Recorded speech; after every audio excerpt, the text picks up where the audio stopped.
What's up guys? Kumusta kayong lahat? So, nandito kami ngayon sa irrigation dito sa dito sa zone 8. Yan. At nangunguha kami ng mga alimahong maliliit.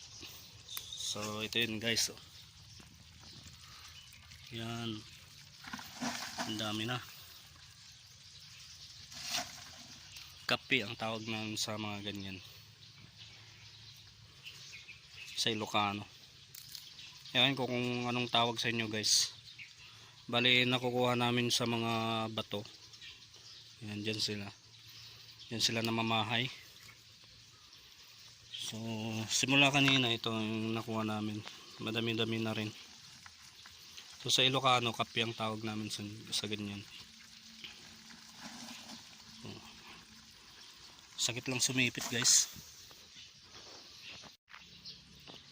So yun guys, at hinihintay ko lang yung aking kasama at kumuha ng pagkain namin kasi nagugutom na.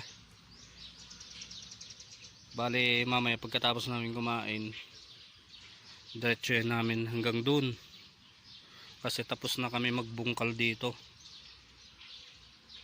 Yan, binungkal namin yung mga bato kasi nandyan yung mga alimango na maliliit. Yan.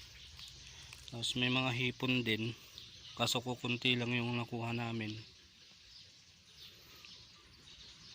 So, malinaw siya guys, malinaw, tsaka malinis.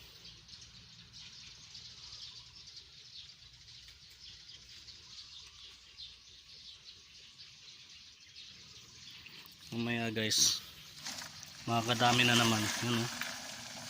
Ang dami guys, oh.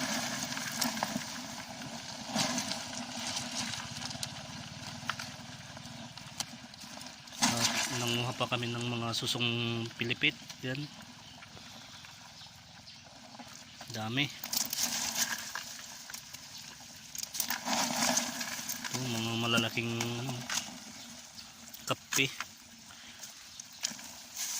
Tapos ito ano naman to, yung prawn shrimp.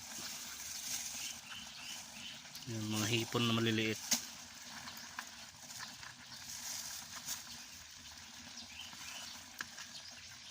Sarap nito guys.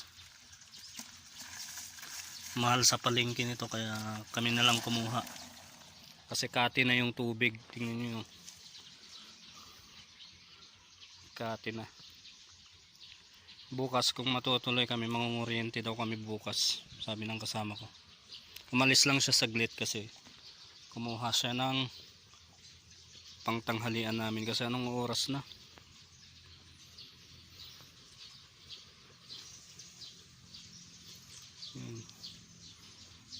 Kukunti nga lang yung isda. Tsaka meron pa akong na huli dito, yun, oh. Kiwat ang tawag namin dyan. Mad-eel. Kiwat din sa Ilocano. Ano, liit. Pero masarap yan pag fried. Fried na fried. Ito, may mga hipon, oh. Hipon na maliliit.